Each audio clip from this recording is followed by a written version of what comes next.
The design you see on the paper is what we will be drawing, and I am not at my normal studio right now while I'm shooting this, so I'm using the most rudimentary tools, just a plain ruler and a white crayon on a black piece of construction paper. The design begins by drawing a 2-inch square, and then that 2-inch square is divided into a grid both vertically, horizontally, and on the diagonals. Now each of these lines will eventually have the design built up on it, built in quadrants, in much the same way that you'll make the lace. We have our two diagonals drawn, and now we're drawing the horizontals. And we're going to extend this one up so that we have one that goes through the center of the point. And then we'll draw our main horizontal here. The next thing we'll do is we will begin to put in the arcs and triangles, and we'll do this in each corner successively.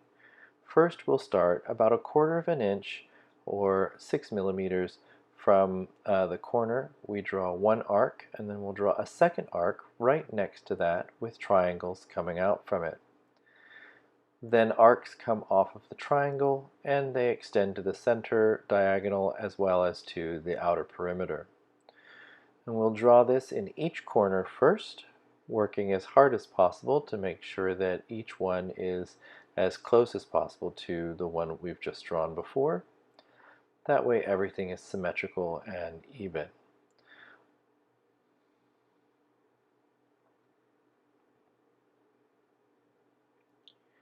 Now we'll begin to draw our center design, which begins with a simple circle, small circle in the center, and then another one just barely outside of that, with the triangles again extending off of it.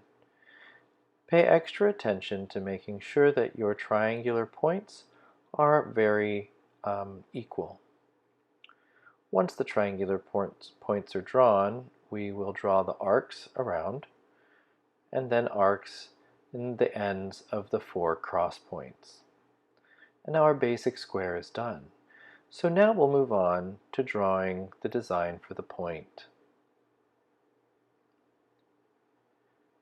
Begin even with the triangle on the inside of each corner here.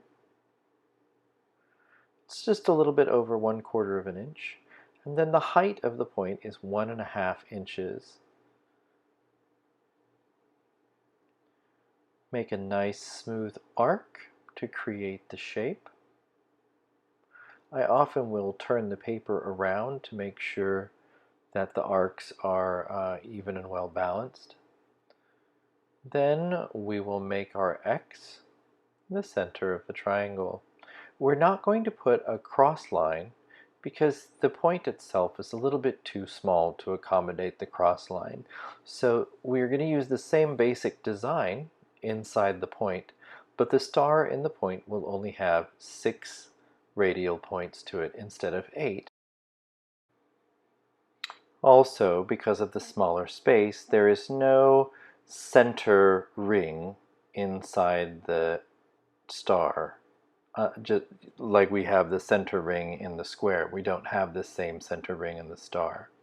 It's just the ring of triangle points and then the radial arcs, the petals that come out from it. We'll add one final arc on the vertical here, and then we'll draw the scalloped picot edge.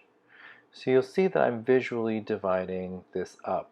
Now, I was just rough freehanding this design, and you'll see later on in the videos, you'll see that I kind of ignore the placement of all of these arcs around the outside. The details are still there, but I choose a slightly different treatment at the very tip. But you'll see we do these triple arcs, and then the outer arc of each one has a triple picot on it. Picots being these little nubbles that are sticking off the end. And now here our pattern is complete. The next thing we'll do is we will cut out our pattern template. Now I just use plain paper shears for this, and make sure that all of your corners and edges are rounded very carefully. The reason being, and you'll see this happen a couple of times in the video, if your edges aren't well rounded, your thread will have a tendency to catch on all of the corners. Even with these rounded edges, I find that my thread catches constantly. So next we'll take the Duralar, and this is a Mylar matte finish artist's paper. Now we can get this at just about any art supply. So I'll take a sheet of that, and then I'll trace around it with a pen. Once it's traced, I'll cut it out, and I'll put the two layers together and assemble them, and that creates the template. I'm trying to make sure I cut this very, very carefully so that the edges of both the paper and the Mylar are very perfectly matched. You can see the white drawing through the Mylar easily, and now we put the template together. For this, I'm using a number 8 DMC pearl cotton and a size 6 quilters between needle. I'll thread up my needle, and then we'll just use a running stitch to sew around the outside edge. I'll make a nice, strong, thick knot so that it doesn't come through. And then with a thimble on my finger, I'll begin to sew around the outside edge.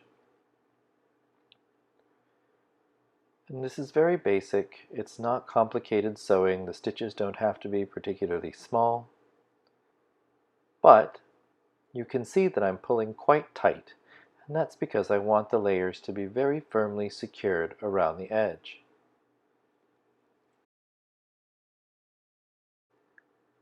To finish off, I'll turn the template over, and I'll make several buttonhole stitches around a previous stitch and pull snug. This helps lock the threads in place and prevents anything from shifting or coming untied. These nice firm stitches will hold the template together for the duration of its life, so everything here must be done with precision and snugness and care.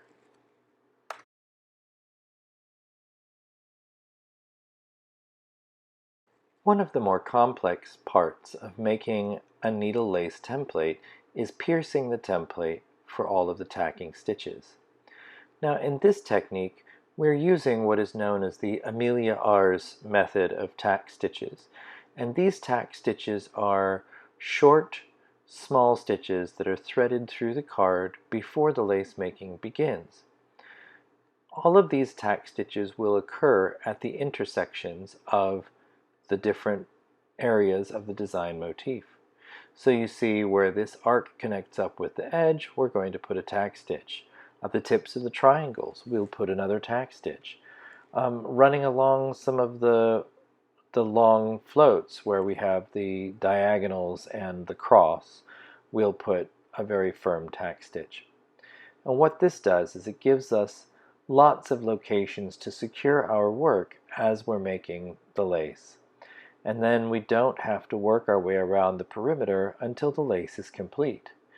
If we were to use a generalized template and only put a few tack stitches, we would have to completely encircle the lace with the final border before working the interior, so that all of our stitches would have a place to secure. In this style, though, we put the tack stitches in first, knowing and carefully choosing the location of each tack stitch. We'll use the design and let the design be our guide.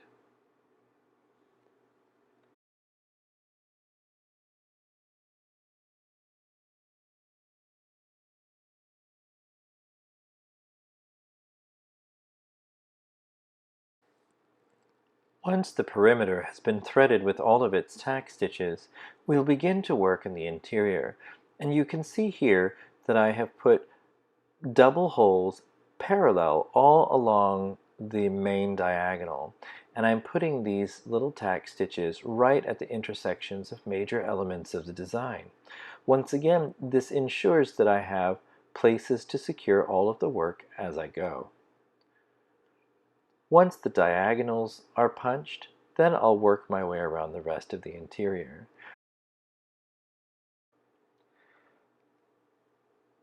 Among the more important places that I will need to have a tack stitch, the tip of each triangle is a must-have. And this is partly because of the way we have to secure all of the work. It's very easy to have the tip of a triangle misaligned. So in this particular design, we'll make sure that the tip of each triangular point has its own unique tack stitch to which we'll secure the work as we go. Now these triangles appear both in the corners as well as the central motif, so make sure you get them all. Double check your work before moving on.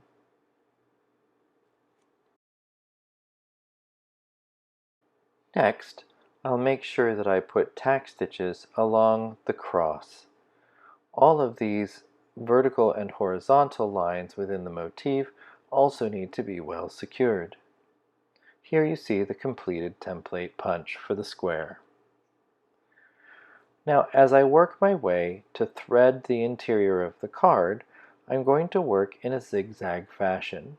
So I'll work all of the stitches along the bottom, then above it, and then through the center, and I will work my way around the card in a serpentine fashion, making sure that all of the holes have been properly threaded.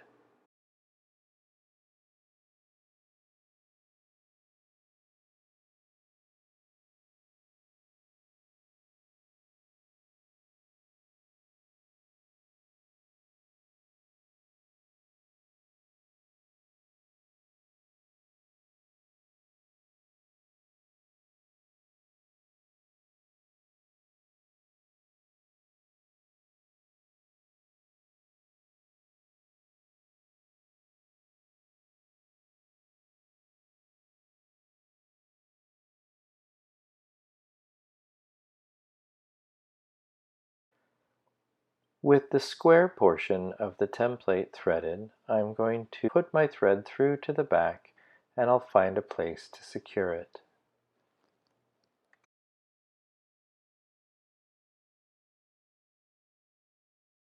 With the square portion of the lace complete, I'll now turn my attention to punching and threading the point of the lace. The process is quite similar. We'll do the perimeter, and then we'll focus on the diagonals and the vertical that goes up the center of the point. As always, it's done with twin holes at major intersections. Now that the punching is complete, I'll begin to thread the point of the card. I'll begin here at the lower right of the point, and I will thread my way across in a serpentine fashion, much the same way as I did the interior of the square. This enables me to finish off my tack stitches at the very tip of the point of the lace. It just gives a nice, secure, and simple place for me to tie my knot and finish this portion of the work.